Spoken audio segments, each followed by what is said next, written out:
বয়স তো 25 চলে। আর কবে বিয়ে করবি? নাকি বিয়ে টিয়ে করার কোনো ইচ্ছে নেই? সারা জীবন বাপের ঘাড়ে বসে বসে অন্ন ধ্বংস করবি?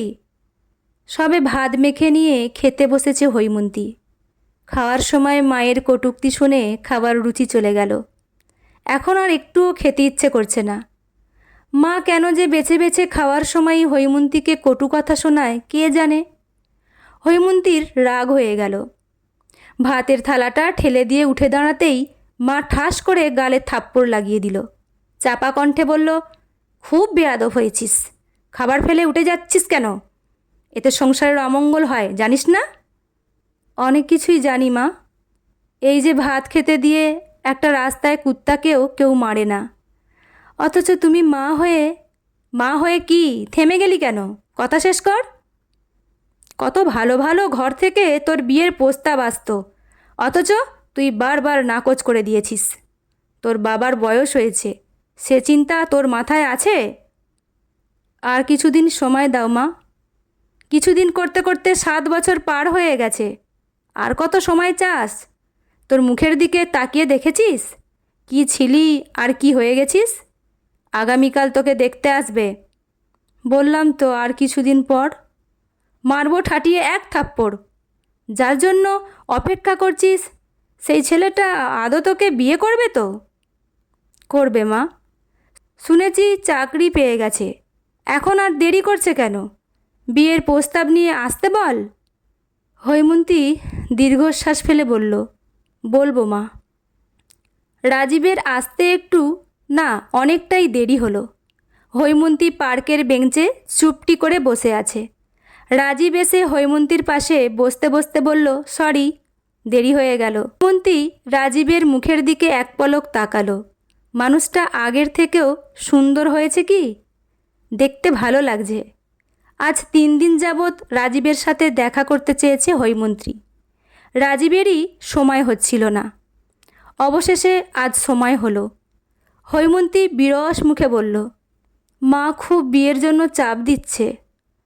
রাজীব হৈমন্তীর এক হাত ধরে বলল, আর কিছুদিন ম্যানেজ করে নাও প্লিজ। হৈমন্তী নিজের হাতটা ছাড়িয়ে নিতে নিতে বলল, আর কত ম্যানেজ করব? 7 বছরে তোমার জন্য কত বিয়ে ভেঙেছি, তার কোনো হিসাব আছে? তাছাড়া বাবার একার রোজগারে সংসার চলে। পরিবারের বড় মেয়ে আমি। দেখতে দেখতে মেজ বোনটাও বিয়ের উপযুক্ত হয়ে উঠেছে। আমাকে বিয়ে দিয়ে ওকেও তো বিয়ে দিতে হবে। সে না হয় বুঝলাম, সবে চাকরি পেয়েছি, হাতে কিছু টাকা জমিয়ে তারপর ধুমধাম করে বিয়ে করব। সবে কোথায়? তোমার চাকরির বয়স 6 মাস চলে। তুমি এত রেগে যাচ্ছ কেন হৈমন্তী? কতবার বলেছি চলো আমরা একান্ত সময় কাটাই, 2 দিন ট্যুর দিয়ে আসি, তোমার মন ভালো হয়ে যাবে। কতবার বলেছি এই ধরনের কথা আমার ভালো লাগে না। তাছাড়া এক্ষুনি বিয়ে করতে চাও না। বিয়ের আগেই যদি আমাকে পেয়ে যাও তখন তো বিয়েই করতে চাইবে না। এসব কি বলছো তুমি? এই 7 বছরে আমি চাইলে তোমার সাথে অনেক কিছুই করতে পারতাম। কখনো জোর করেছি? করিনি। এত কথা শুনতে ভালো লাগছে না। রাজীব হৈমন্তীর কাঁধ জড়িয়ে ধরল। বলল, এত অস্থির হচ্ছ কেন? আমরা তো বিয়ে করবই, আর একটু সময় দাও। বিয়ে ভাঙতে ভাঙতে আমি বড্ড ক্লান্ত হয়ে গেছি রাজীব। বিয়েই কি জীবনে সব কিছু?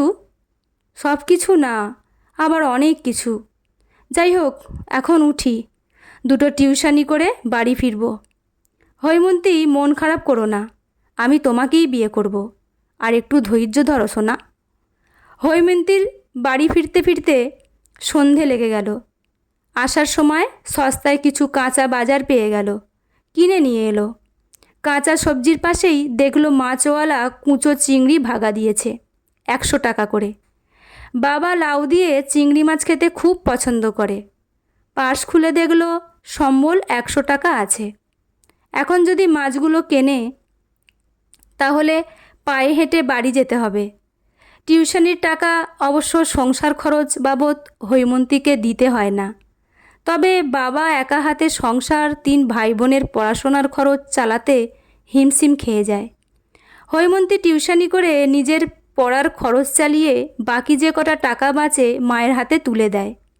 মা অবশ্য ভাঙে না, জমিয়ে রাখে। প্রাইমারি স্কুলে একটা চাকরির ইন্টারভিউ দিয়েছিল হৈমন্তী। রিটেন ভাই টিকে গেছে। কয়েক লক্ষ টাকা ঘুষ দিলেই চাকরিটা হয়ে যাবে। এত টাকা দিতে মা কিছুতেই রাজি হচ্ছে না।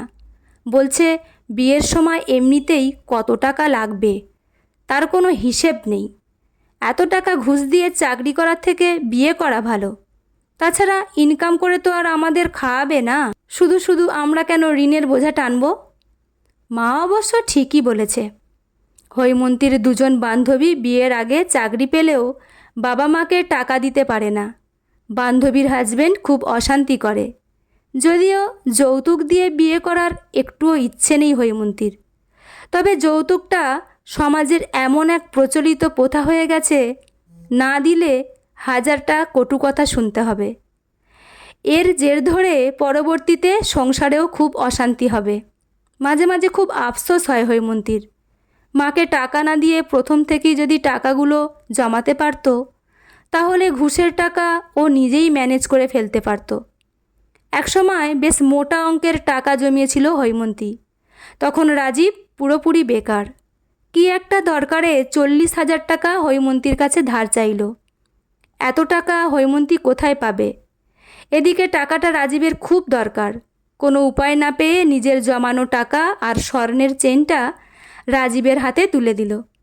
সেদিন রাজীব কি খুশি হয়েছিল। বারবার কৃতজ্ঞতা প্রকাশ করছিল আর বলছিল, চাকরি পেলেই তোমাকে টাকাগুলো দিয়ে দেব।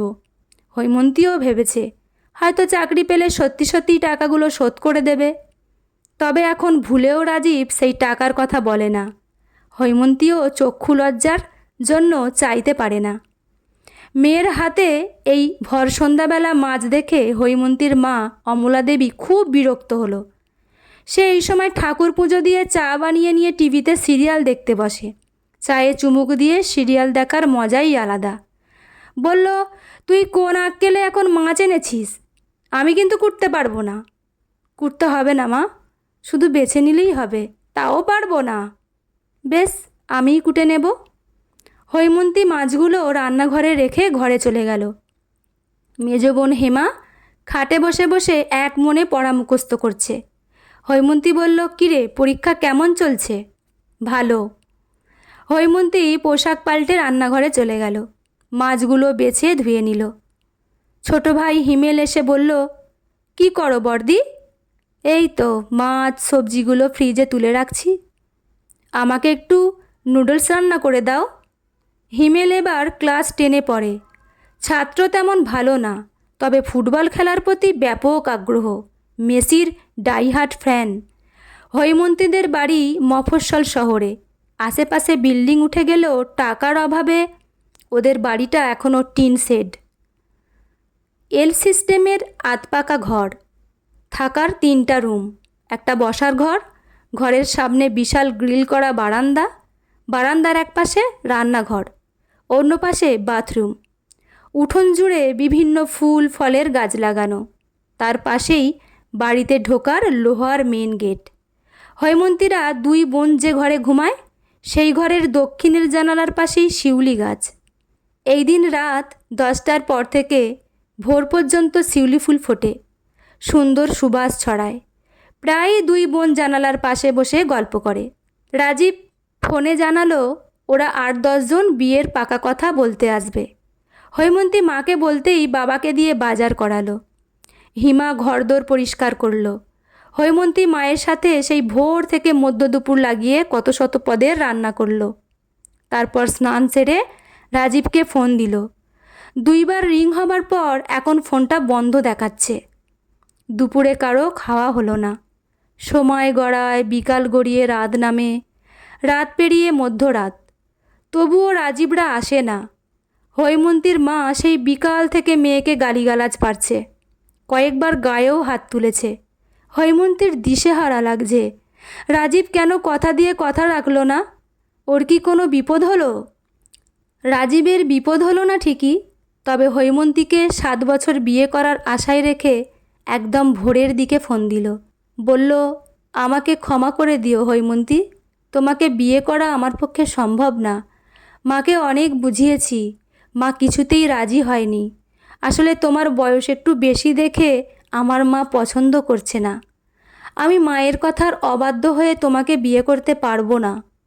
হৈমন্তীকে কোনো কথা বলার সুযোগ না দিয়েই ফোন রেখে দিল রাজীব। হৈমন্তীর ফোনটা হাত ফসকে পড়ে গেল। চোখের কোণে বিন্দু বিন্দু জল জমল। মাথা ফাঁকা ফাঁকা লাগছে। এত বছরের সম্পর্ক, অথচ কত সহজে একটা যুক্তি দেখিয়ে বিয়েটা ভেঙে দিল রাজীব। এতদিন রাজীবের জন্য অপেক্ষা করেই তো বয়স বেড়েছে। নিজের দোষটা একবারও দেখল না রাজীব।